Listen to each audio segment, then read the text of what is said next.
हाँ उससे पहले मुगल राज यहाँ था। हाँ उससे पहले मुगल राज था, सब उससे पहले। उससे पहले भी कोई भी आता था, सुख सब मतलब कोई भी कहीं नीचे आता था, हाँ सब हाँ चीज बदले। हाँ तो सर अगर इतनी रिच सभ्यता तुम कह हाँ रहे हो, लेकिन हम तो वही कब्जा कर नहीं पाए, एक्सेप्ट कुछ साउथ इंडियन चोल चोल वालों ने कहीं कहीं किया सर, उन्होंने भारतीय संस्कृति को भी फैलाया, करेक्ट। हमारे ही ऊपर कब्जा होता चला गया। तो सर वो कभी कई लाख साल पहले क्या था सर, 50,000 साल पहले, लेकिन करेक्ट। उस समय तो हम भी नहीं समझा था। एक पॉइंट आया जब हम लोग वीक साबित हो गए और उसके बाद लोग आए, उन्होंने अटैक किया। मैंने सुना है चंगेज खान की जो आर्मी थी, तो उन्होंने ये डेवलप कर लिया था कि घोड़े पे चल रहे हैं ना, तो जब वो नाल जो होता है घोड़े पे नाल होती है, फिर वो आपका पैर में फिट हो जाता है, वो चीज जब बनाई तो घोड़ों पे खड़े होकर वो लड़ाई करने की ताकत में आ गई। पहले ये होता था कि वो यहाँ के हाथी राज करते थे, यहाँ तो एक एक लाख हाथी चल रहा है, तो दौड़ते हुए चलते थे, घोड़ा वोड़ा कुछ नहीं चल रहा। टेक्नोलॉजी वाली चीज थी। टेक्नोलॉजी इंप्रूव कर ली। चंगेज खान के पास तो, हाँ और भारत में उस समय किसी के पास तो नहीं। हाँ। अंग्रेज आए तो उनके पास बंदूक है, हाँ। भारत में उस समय किसी के पास बंदूक तो Genghis Khan is the biggest innovator in terms of military technology at that time, जिसने कि पूरा पूरा बाबर चेंज। आया, उसके पास भी तो बाबर तो वही उसी से लेके आ गया था, कि उसका उसके लोग चंगेज खान को भी बिलोंग करते थे। इसीलिए वो मुगल जीते। हाँ, इसीलिए वहां से उन्होंने जीतना शुरू किया। अच्छा, फिर यहाँ पर ब्रिटिश लोग एक और टेक्नोलॉजी लेके आ गए, तो टेक्नोलॉजी की वजह से लोग फिजिकली दबते हुए चले गए उसके लेकिन बाद। सर वही है, जैसे साइबर स्पेस में जो हावी होगा वो हाँ दूसरे का सारा सिस्टम एप्लीकेशन सब कुछ बंद करा देगा और जीत जाएगा। हाँ, वो कब्जे में कर लेगा। हाँ बहुत सारी चीजें तो साइबर स्पेस में ही हो जाएंगी। हाँ। तो अगर यूनिवर्सल टेक्नोलॉजी कोई होती है और वो उसका मिसयूज भी हो सकता है, जैसे एआई भी एक यूनिवर्सल टेक्नोलॉजी है और उसका मिसयूज भी बहुत हो सकता है, तो हम कह सकते हैं we are entering into a very dangerous space, you can say, कि अभी तक जो नुकसान नहीं हो सकता था वो हमारा आगे जाके होगा, ऐसा ऐसा लग रहा है। मतलब बहुत सी बातें तो सब लोग सोचते हैं, लेकिन लोग ये भूल जाते हैं। हाँ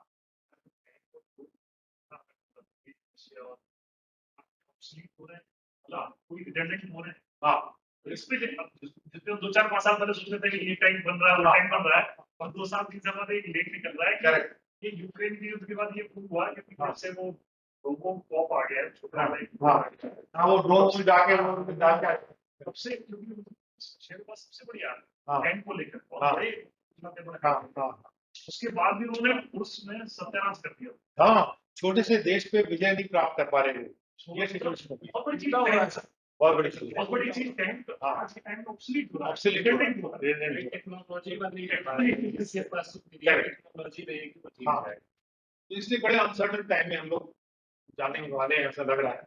और आई डोंट नो कि इससे क्या होगा। टेक्नोलॉजी टेक्नोलॉजी के साथ साथ विल पावर, उन्होंने टेक्नोलॉजी बनाई जब चंगेज खान थे, जो भी लोग थे, उनकी विल पावर भी थी दूसरे के पे जाके राज करने की। राज करने की। हाँ होता है ऐसा कि मोहम्मद गोली बोलते हैं कि 17 बार उसने आक्रमण किया और उसको पृथ्वीराज चौहान ने छोड़ दिया, हाँ बहुत अच्छी बात है। हाँ लेकिन अगर वो पहली बार ही आया और वो हार गया, तो हाँ पृथ्वीराज चौहान जाके जहाँ काबुल वाबुल जहाँ से भी आया था वही हमला कर देता उसके घर में जाके। हाँ हाँ तो वो नेक्स्ट टाइम दिल्ली पे हमला करने का ना सोच के काबुल को बचाने का सोच। हाँ। तो डिपेंड करता है कि सर आप कहाँ ऑफेंसिव है, कहाँ डिफेंसिव है, कितना कब तक रहना है। Correct. मुझे तो सर जो मेरी पर्सनल ओपिनियन है वो ये है कि बड़ी बड़ी बातें तो बहुत होती रहती है सर, लेकिन फैक्ट ये है कि पानी के रास्ते अंग्रेज आए, 4-5 देश आए, हाँ तो उन्होंने आगे कब्जा कर लिया, आगे को मिला लेता, आगे पे कब्जा कर लिया।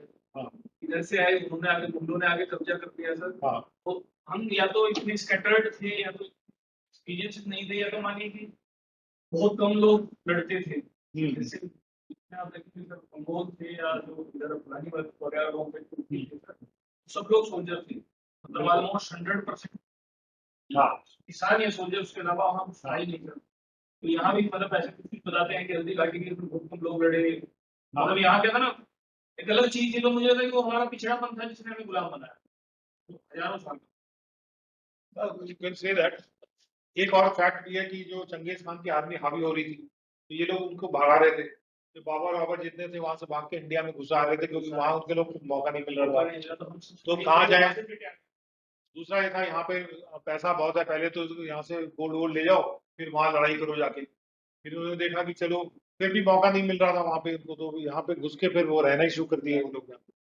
तो ठीक है, जो आता है यहाँ पे और बस जाता है, जैसे कुषाण यहाँ पे आके बस गए, तो और जैसे मुगल भी यहाँ के बस गए, तो जो बच जाता है वो तो ठीक है, लेकिन कोई कहीं भी जाके बच जाएगा तो उस जगह का फिर वो होके रह जाता है। और हम यहाँ की सभ्यता में खास बात ये थी कि हर तरह के लोग यहाँ बच सकते हैं, हर तरह की बात भी कह सकते हैं, जो कि दूसरे सभ्यताओं में ये चीज संभव नहीं थी।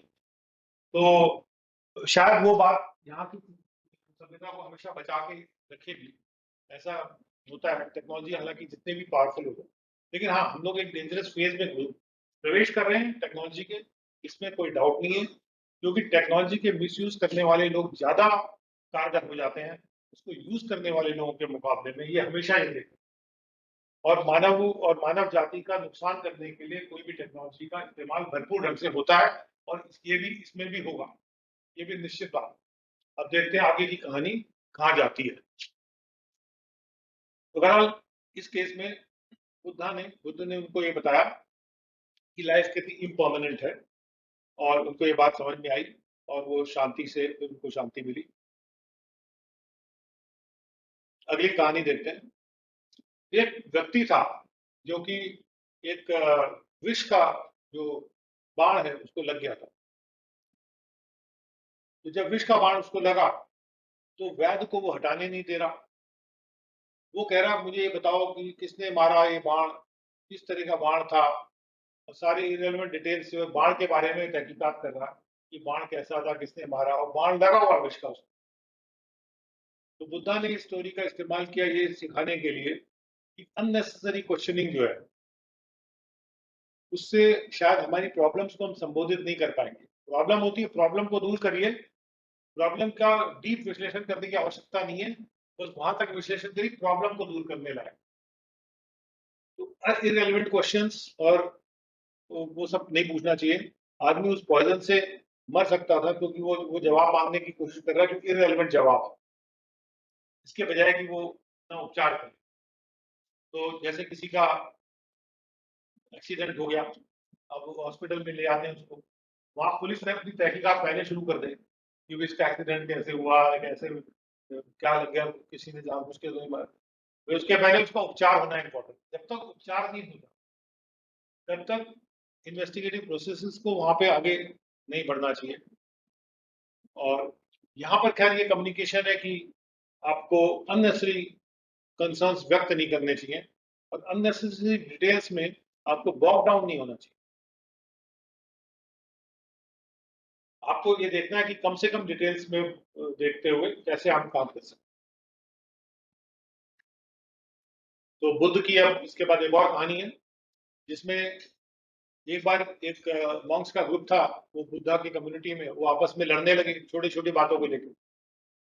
तो जब आपस में खूब लड़ाई वड़ाई कर रहे थे आपस में सब लोग, अब बुद्ध बड़े परेशान, ये आपस में लड़े आ रहे। तो बुद्ध ने क्या किया कि उनको सलाह दी, लेकिन वो मान नहीं रहे थे।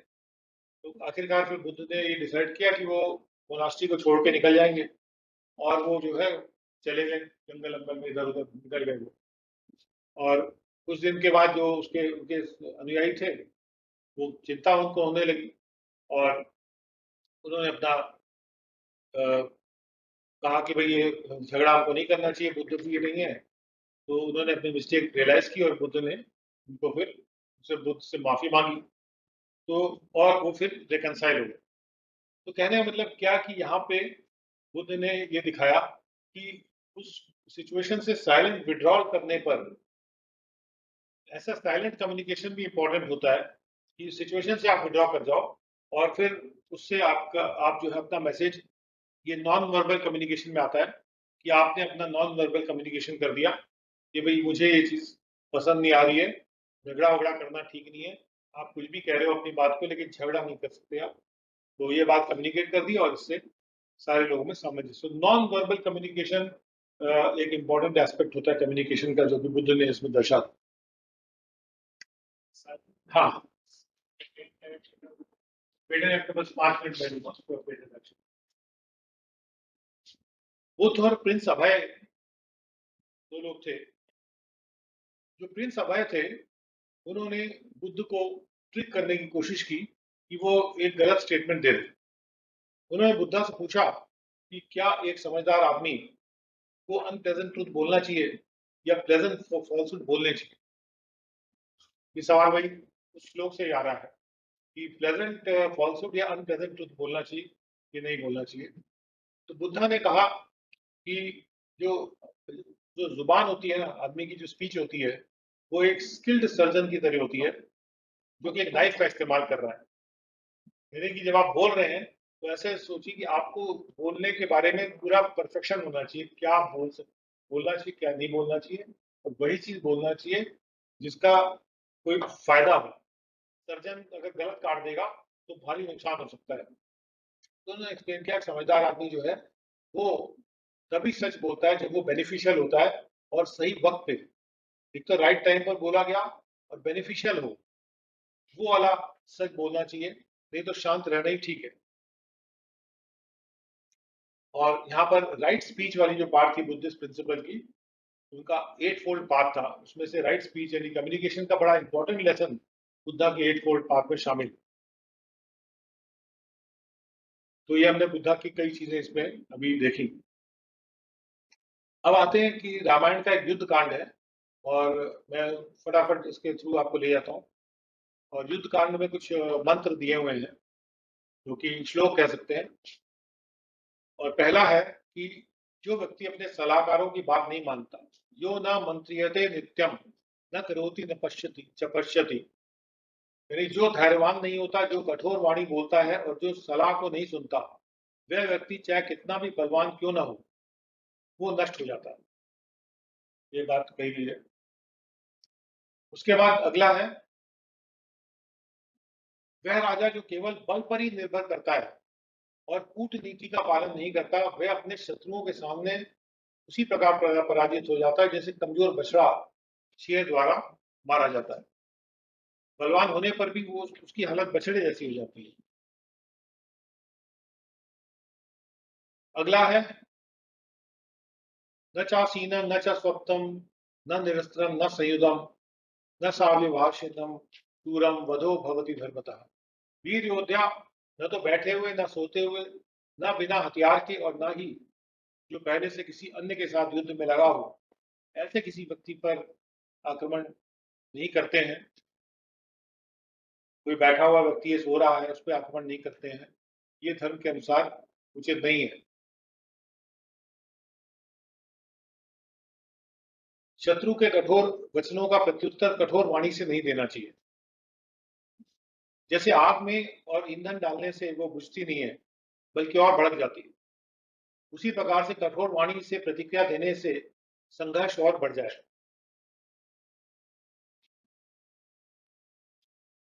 जो राजा अपने योद्धाओं को प्रोत्साहित करने वाले वचन बोलता है, जैसे कोई एक पौधे को पानी देता है, वह उन्हें युद्ध भूमि में वीरता के साथ फलने फूलने के लिए प्रेरित करता है। तो प्रोत्साहित करने वाले वचन अपने सबॉर्डिनेट्स के साथ हमेशा बोलने चाहिए। उसके बाद मित्रों और सहयोगियों के बीच एकता से अधिक शक्तिशाली कुछ भी नहीं है। संयुक्त प्रयास और सामंजस्यपूर्ण संवाद के माध्यम से ही महान कार्य संपन्न हो सकते हैं। इन्हीं श्लोकों की एक समरी भी यहाँ पर है। उसके बाद हमारे जो सुभाषितानी नाम से अच्छे श्लोक हैं, तो उनमें से कुछ है। जो व्यक्ति किसी को भला या बुरा, चाहे जो भी हो, दूसरों को बताता है, किसी का भी भला या बुरा दूसरों को बताता है या दूसरों की बातें सुनता है, उसे दोषी समझना चाहिए। यानी कोई बुरा आपसे किसी के बारे में कह रहा है, आप सुन रहे हैं, या दूसरे का बुरा बुरा किसी और को आप बता रहे हैं, ये कभी नहीं करना है। यानी दूसरे की पर निंदा कभी करिए मत, चाहे कितना भी मन में आपके विचार आ रहा हो, पर निंदा कभी नहीं करना चाहिए। और ये वही है, सत्य बोले परंतु ऐसा सत्य बोले जो प्रिय हो। कठोर शब्द मनुष्य की सरलता और प्रतिष्ठा को नष्ट कर देते हैं, इसलिए एक सज्जन व्यक्ति को हमेशा मधुर और सत्य बोलना चाहिए, जिससे धर्म का पालन हो। मधुर वचन सभी को प्रिय होते हैं, इसलिए हमेशा हमें सदा मधुर वचन ही बोलने चाहिए और वाणी में कंजूसी क्यों होनी चाहिए। वह सज्जन नहीं कहलाएगा जो केवल ज्ञान पढ़ेगा या सुनेगा, बल्कि सज्जन वो है जो धर्म के सिद्धांतों का पालन करता है और धर्म के अर्थों को समझता है। केवल ज्ञान पढ़ने या सुनने से कोई व्यक्ति सज्जन नहीं हो जाता। उसको समझना और उसको आत्मसात करना और अपने व्यवहार में लाना बहुत इंपॉर्टेंट है। जिस व्यक्ति में खुद की बुद्धि नहीं होती, उसके लिए शास्त्र भी कुछ नहीं कर सकते। जैसे बिना आंखों के व्यक्ति के लिए दर्पण बिल्कुल बेकार है, वैसे ही बिना बुद्धि के शास्त्र भी निरर्थक है। तो हर व्यक्ति को पढ़ाने लिखाने से भी फायदा नहीं होता, ये यहाँ पर बात कही जाती है। सज्जनों की मधुर वाणी दुर्जन व्यक्तियों को प्रभावित नहीं कर सकती। कोई सज्जन है और मधुर वाणी बोल रहा है, तो इसका मतलब ये नहीं दुर्जन पे असर पड़ जाएगा। दुर्जन दुर्जन होता है। इसलिए सज्जनों की सभा में सत्य और कठोर वचन को त्याग देना चाहिए। केवल एक शास्त्र जानने से कोई सर्वज्ञ नहीं हो जाता। स्नेहपूर्ण और गुणों से युक्त व्यक्ति ही सभी ज्ञान को प्राप्त करता है और सही तरीके से व्यवहार करता है। अगर आप स्नेहपूर्ण और गुण से युक्त नहीं है, तो आप ज्ञान भी नहीं प्राप्त कर पाएंगे। अगला है, कोई भी यह नहीं जानता कि कल क्या होगा। इसलिए बुद्धिमान व्यक्ति को कल के कार्यों को आज ही कर लेना चाहिए। ऑलरेडी लिखी गई है। जब वाणी प्रीतिपूर्ण और हितकारी होती है, तब वह अमृत के समान होती है। अन्यथा वह छाछ के समान होती है, जो किसी का भी भला नहीं करती।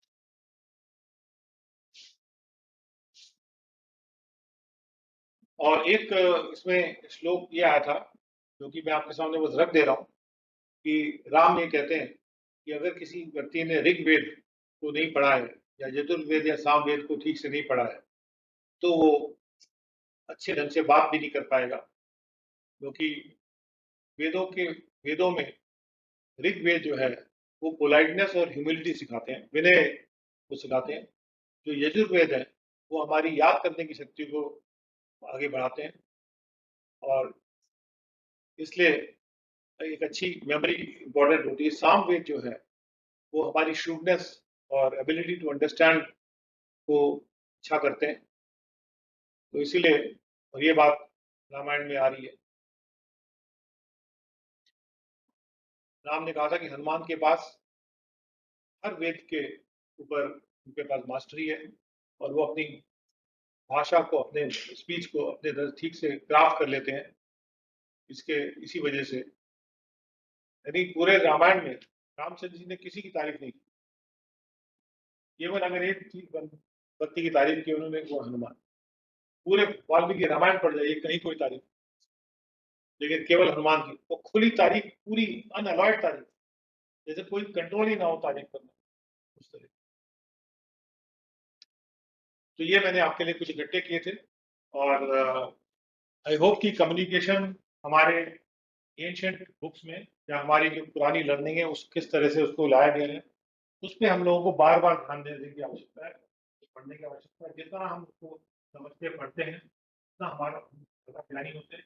और सबसे अच्छा जो मेरा लेसन था लेक्चर को आपने तैयार किया, वो मुझे ये मिला कि हमको मधुर, हमेशा मधुर, मधुरता से दूर नहीं जाना। कितने भी आप ज्ञानी हो जाए, कुछ भी हो, आप हमेशा मधुर बोलिए, प्यार से बात करिए। अंदर कितना भी आक्रोश, आप ये मत सोचिए कि मैं किसी दूसरों के आक्रोश को व्यक्त करने वाला व्यक्ति भी मत है।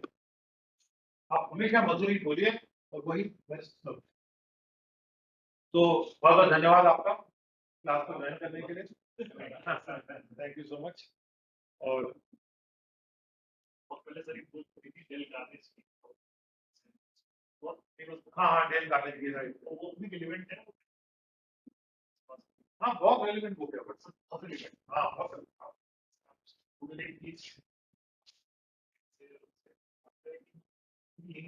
हाँ हाँ हाँ, वो उसी को दूसरे ढंग से वो लोग पेश कर देते हैं। फिर न्यूटन ने करण को पेश कर दिया था। न्यूटन ने फर्स्ट टाइम जब उसको पढ़ा तो मैंने बहुत नई चीज है, हाँ। मतलब अपने साथ को तब तक पढ़ने की नौबत नहीं है, तो अपने साथ लेकिन सब तो यही से हाँ, वहां तक जाने की जरूरत ही नहीं है, आवश्यकता ही नहीं। बहुत मतलब फेमस है। मुझे लग रहा है कि 20-30 साल बाद भी इतनी रिलेवेंट हो।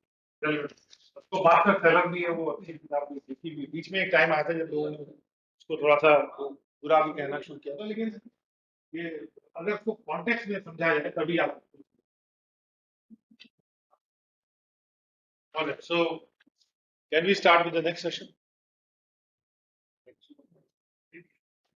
थोड़ा सा इसको रोक के फिर स्टार्ट करेंगे, कैसे करेंगे? Okay.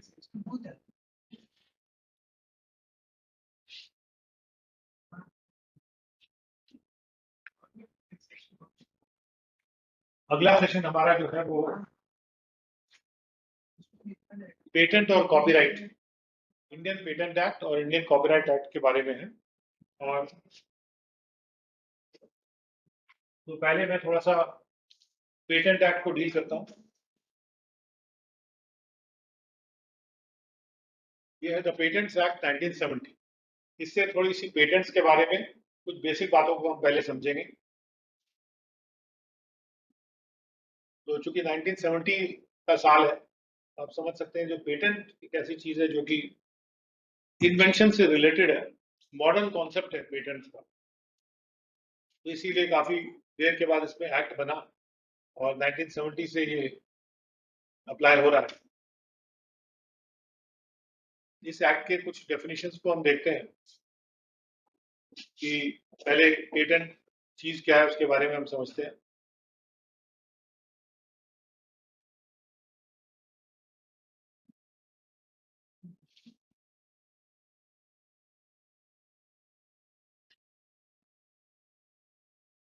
तो सबसे पहले देखते हैं कि नई इन्वेंशन क्या होती है, क्योंकि पेटेंट जो है किस किस चीज के लिए दिया जाता है, उसमें नई इन्वेंशन के लिए पेटेंट दिया जाता है।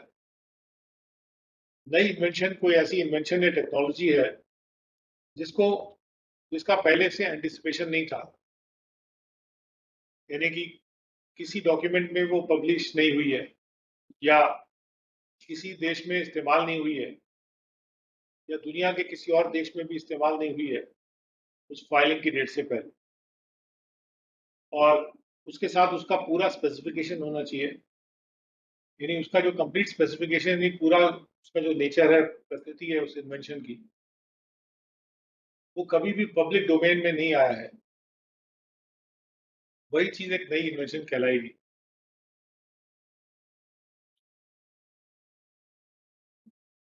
पेटेंट इस एक्ट के तहत दिया जाने वाला जो अधिकार है किसी भी इन्वेंशन के लिए, उसको पेटेंट कहा जाएगा।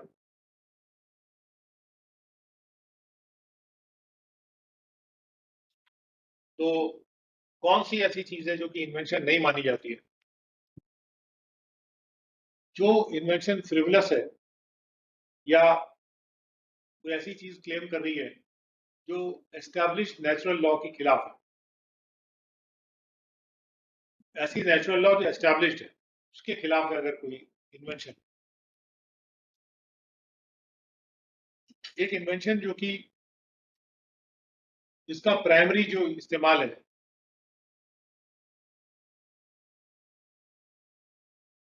वो पब्लिक ऑर्डर या मोरालिटी के लिए अच्छा नहीं होगा। अगर हम उसका इस्तेमाल करेंगे तो पब्लिक ऑर्डर या मोरालिटी, पब्लिक मोरालिटी के लिए अच्छा नहीं होगा, या वो ह्यूमन, एनिमल या प्लांट लाइफ के लिए प्रेजुडिशियल हो सकता है, या के health, human animal plant life की हेल्थ के लिए या एनवायरनमेंट के लिए प्रेजुडिशियल हो सकता है, उसको भी इन्वेंशन नहीं मानेगा।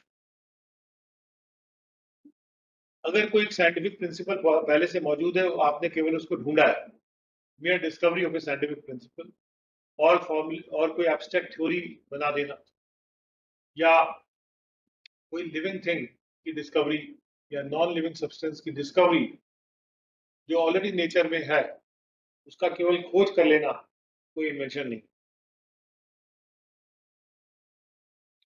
या कोई ऐसा नोन सब्सटेंस है जिसका एक नए रूप की आपने केवल डिस्कवरी की है, जिससे उस सब्सटेंस की एफिकेसी में कोई एनहांसमेंट नहीं आ रहा है, या केवल आपने एक उसका कोई नया गुण ढूंढ लिया या कोई नया इस्तेमाल ढूंढ लिया सब्सटेंस का, जो सब्सटेंस ऑलरेडी जानकारी में है तो वो भी कोई इन्वेंशन नहीं। या आपने कोई नोन प्रोसेस का इस्तेमाल किया या मशीन या अपरेटस का इस्तेमाल किया, जब तक कि वो जो नोन प्रोसेस है उससे कोई नया प्रोडक्ट नहीं बन जाता, या कम से कम एक नया रिएक्टेंट नहीं इस्तेमाल होता। जैसे मान लीजिए कि किसी ने ये निकाला कि सोना कैसे बनाया जा सकता है, और अगर सोने बनाने की टेक्निक ऑलरेडी मौजूद है, अगर आपने एक नए रिएक्टेंट को डाल के सोना बना दिया और उससे सोना कुछ सस्ते में बन गया या इस टाइप का हो गया, तो वो एक इन्वेंशन माना जाता है। कम से कम एक नया रिएक्टेंट उसमें आना चाहिए प्रोसेस।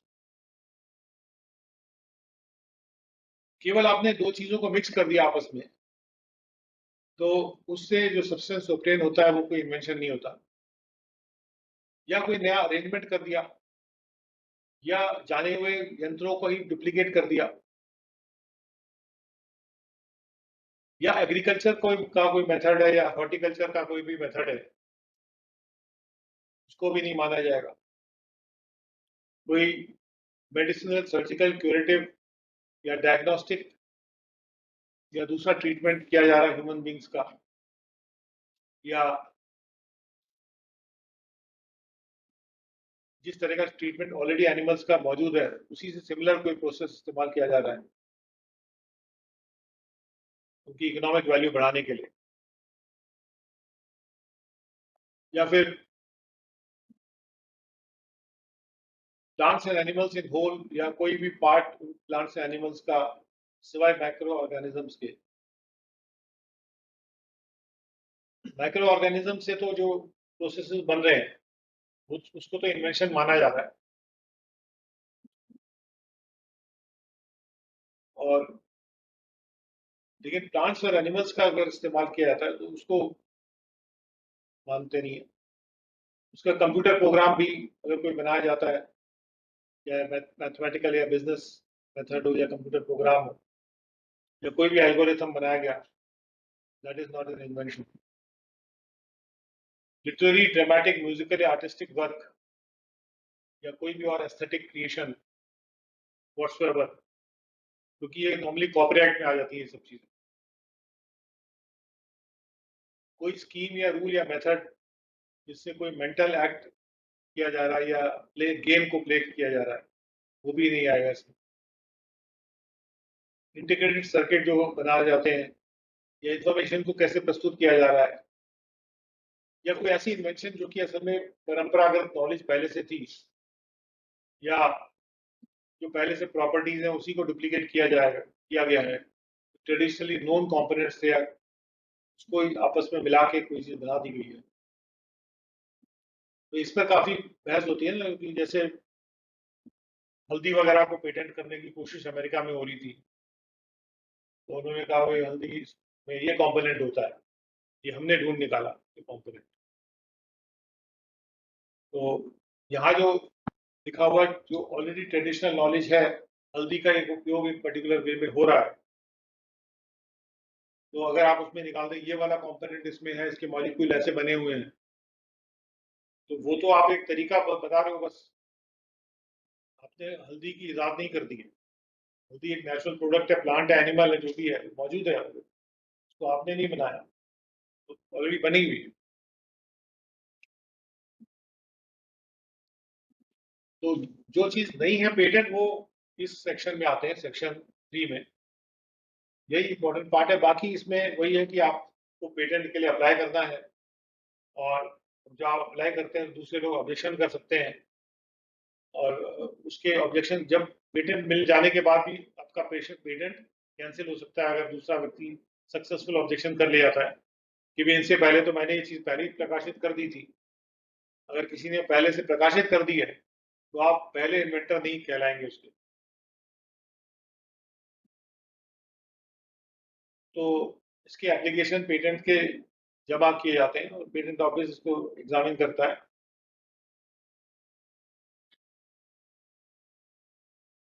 और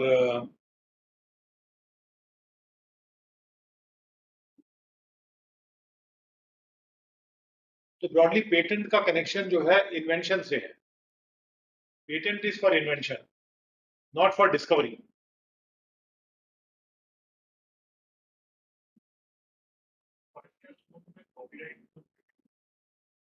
हाँ, जो बेसिक फर्क ये है कि कॉपीराइट जो है एक आर्टिस्टिक जो क्रिएशन है, जैसे आपने किताब लिख दी बढ़िया, या कोई कविता आपने अपने अंदर से अपनी कविता लिख दी आपने, जो आर्टिस्टिक चीजें होती हैं, तो उस पे वो आपने लिखा है, उसको कोई और प्रकाशित करके पैसा ना कमा दे, कॉपीराइट का वो बेसिक आइडिया है। मैन्युफैक्चरिंग होती है, लेकिन कॉपीराइट नहीं नहीं नहीं, वो तो केवल आर्टिस्टिक आर्ट, और उसमें 3-4 चीजें अभी हम कॉपीराइट पे भी आ जाते हैं। ज्यादातर जो क्रिएटिव चीजें हैं, बुक्स हैं, पब्लिकेशन से रिलेटेड है कि कोई उसको प्रकाशित ना करे, या आपने कोई नाटक लिखा तो उसका कोई मंचन न कर दे बिना आपकी परमिशन से, उसकी कोई मूवी ना बना दे, या पेंटिंग आपने की तो उसको कोई और प्रदर्शित करके उसमें पैसे ना कमा ले, और वो एक पर्टिकुलर ईयर्स तक रहता है, मतलब 60 साल तक आपका कॉपीराइट रहता है, आपके मरने के बाद तक 60 साल तक। उसके बाद कोई भी उसको छापे, अब चार्ल्स डिकन्स है तो कोई भी छाप ले, चार्ल्स डिकन्स ने जो लिखा है आप छाप के बेच लीजिए, कोई दिक्कत नहीं, नो कॉपीराइट। चार्ल्स डिकन्स जो मृत्यु की तारीख से 60 साल तक कॉपीराइट बना रहता है, उसके बाद कॉपीराइट पे नहीं। म्यूजिक है, जैसे हाँ, म्यूजिक आपने क्रिएट किया, आपने रिकॉर्डिंग करी म्यूजिक की, या म्यूजिक आपने बनाया, कोई संगीत आपने, तो कोई व्यक्ति उस म्यूजिक पे जाके उसको प्रकाशित करके सीडी निकाल दे पैसे कमाना शुरू कर दे, तो वो उसको अधिकार नहीं, तो उसको लेके आप कोर्ट में फिर जा सकते। Patent is for new inventions, आपने कोई नई चीज इजाद करी जो किसी को पहले नहीं पता थी, आपने डिस्कवरी के लिए नहीं है, मतलब आप एक चीज नई इजाद करके दे रहे हैं, ये चीज है। वो प्रोसेस भी हो सकता है, कोई आइटम भी हो सकता है, फॉर्मूला भी हो सकता है, फॉर्मूला भी हो सकता है, जिससे कोई नुकसान ना हो, मतलब अगर आप ये साबित कर दें कि इन्होंने ये फॉर्मूला बनाया है, इससे नुकसान हो रहा है, तो पेटेंट क्रैश हो जाएगा। लेकिन क्या है कि आजकल की दुनिया में पैसे की दुनिया है, तो उसमें पेटेंट चलते हैं, कोका कोला का पेटेंट कोई भी क्रैश करा सकता है, वैसे कि उनका फॉर्मूला जो है नुकसानदेह है, वो कह रहे हैं मैं फॉर्मूला ही नहीं बताऊंगा, मैंने एक चीज बता दी, वो सीक्रेसी उसमें आ जाती है, ये बिजनेस सीक्रेसी में आता है, तो फॉर्मूला नहीं बता, इसमें कोई टाइम लिमिट नहीं होती, पेटेंट में भी 20 साल की टाइम लिमिट पेटेंट में भी रहता है। कोका कोला तो सिर्फ 20 साल क्लोज कर दिया होगा, कोई अपना फॉर्मूला चाहे नहीं, तो कोका कोला में क्या है कि उन्होंने पेटेंट नहीं कराया, कोका कोला का फॉर्मूला है कि वैसे में उसकी वो है सेल है, उसमें वो अभी भी रखा हुआ है, इसकी सिक्योरिटी बहुत ज्यादा है। हाँ, वो पेटेंट है ही नहीं, मतलब जब आप बताओगे नहीं तो बना कैसे लेगा वो, यहाँ पे अलग गुटका नहीं है, अलग गुटका है, हाँ हाँ, गुटखा में बहुत होता है ये सब, उसमें क्या होता है कि कई सारे गोडाउन था, वहाँ पे कई जगह से पाइप वाइप आ रहे थे, हाँ, तो उसका जो मालिक था, ओनर था, हाँ, जब वो आता था, हाँ, वो कंप्यूटर में जाके अंदर वो वही जा सकता था, करेक्ट, वो अपना दबा दू कि कौन से किधर से मतलब कितनी सुपारियां नहीं, कितना हाँ हाँ, एडजस्ट करता, उसी को पता था, उसका लॉग भी उसी के पास, हाँ, उसको बोला कि इंटरनेट सर्विस में तो साफ वही क्या, ओनर जो था मतलब वही, हम तो जो सर्च क्या होता है कि जब आप सर्च में जाएंगे ना गुटखा वाले की, तो बाकायदा केमिस्ट्री लैब टाइप की रहती है, इतनी बोतलें होती है, सब मिक्स करते रहते हैं, इनके अंदर से देखा था इसमें सर जो इसकी वॉल्ट होती है, वैसे में जो किसी एक हैकर ने वॉल्ट तोड़ने की कोशिश की थी, तो 90 क्या 96 को 95 डेज बहुत बवाल करता। लेकिन मेरे ख्याल से फॉर्मूला फिर भी लोगों को 99% तो मिल ही गया है, क्योंकि आप देखो कैंपा या थम्स अप पियो तो वो भी वैसे ही लगती है, ज्यादा फर्क नहीं है, तो बना लिया लोगों ने, वो आप कितना भी अपना करते हैं, वो कहते हैं हम तो पेटेंट कराएंगे नहीं, हमने वीडियो बना ही नहीं रखा, खरीदने वाला खरीद रहा है, पी रहा है, बर्गर खाओ, आपने कॉफी पूरी नहीं मिलेगी, कोका कोला,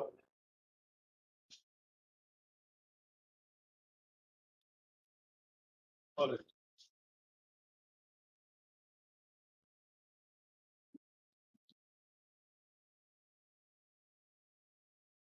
तो हाँ,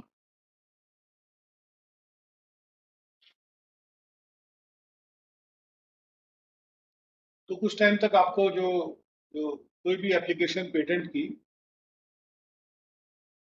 वो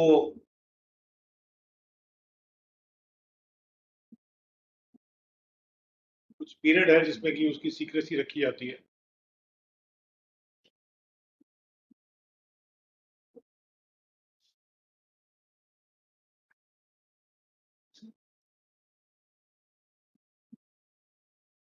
स्पेसिफिकेशन के साथ पूरा देना पड़ता है उसको।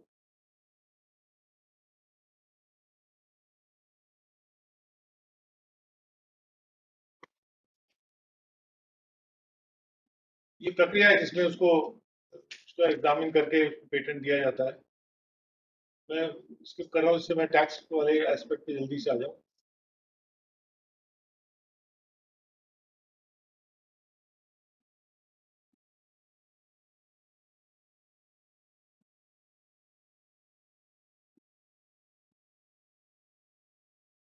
तो कंट्रोलर जो है पेटेंट का, उसको पावर दिए हुए हैं, एप्लीकेशन को खारिज भी कर सकता है।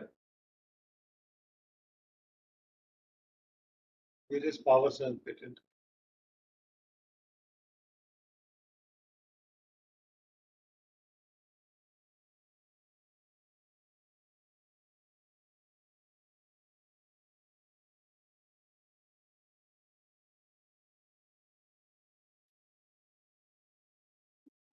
कोई ऑपोजिशन की प्रोसीडिंग्स हैं पेटेंट को ग्रांट करने के लिए, कि कोई अपोज कर सकता है, उसको कैंसिल करवा सकता है।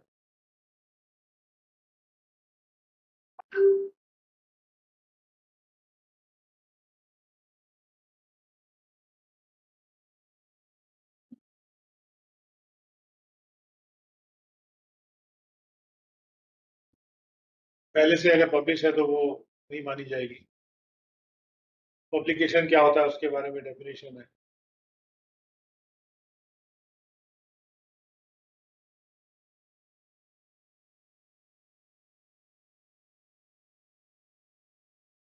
कुछ इन्वेंशन की सीक्रेसी भी रखनी होती है। सीक्रेसी के डायरेक्शन इशू किए जा सकते हैं।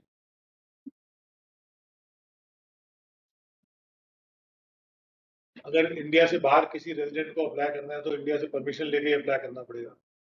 ये नहीं कि यहाँ नहीं मिल रही है तो बाहर अप्लाई कर दिया। अगर पेटेंट की एप्लीकेशन ठीक है तो फिर उसको दे दिया जाता है।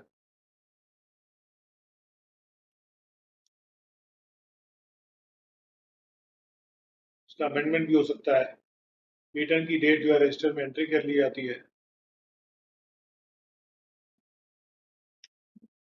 पेटेंट किस रूप में दिया जाएगा, एक ही इन्वेंशन के लिए एक पेटेंट दिया जाता है। कुछ कंडीशंस भी हैं कि इसके तहत पेटेंट दिया जाएगा। पेटेंटीज को क्या क्या राइट होते हैं। जब अगर वो पेटेंट एक प्रोडक्ट है तो थर्ड पार्टीज को प्रिवेंट कर सकते हैं जिनका कंसेंट नहीं है, कि वो उसको सेल नहीं कर सकते या उसको यूज नहीं कर सकते हैं या इंपोर्ट नहीं कर सकते हैं। ये सब पावर आपके पास पेटेंटी का जो पावर है या राइट है।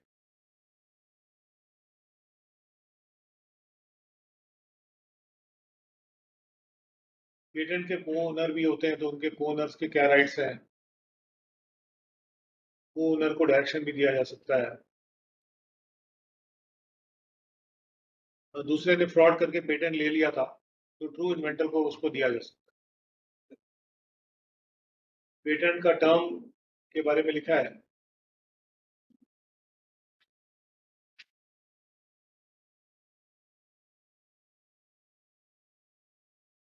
फीस का पेमेंट जरूरी है पेटेंट को बरकरार रखने के लिए। रिन्यूअल फी वगैरह देनी जरूरी है।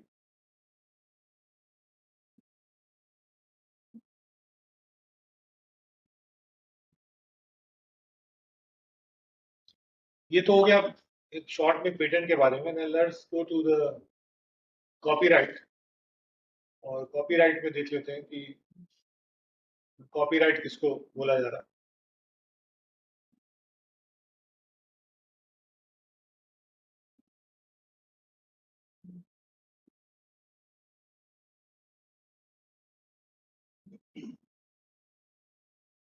इसमें एक तो अडेप्टेशन की डेफिनेशन है, क्योंकि कोई भी कॉपीराइट अगर किसी का है तो उसको अडेप्ट भी नहीं किया जा सकता। क्योंकि एक ड्रामा है तो उसको नॉन ड्रामा में कन्वर्ट करके कोई यूज नहीं कर सकता है।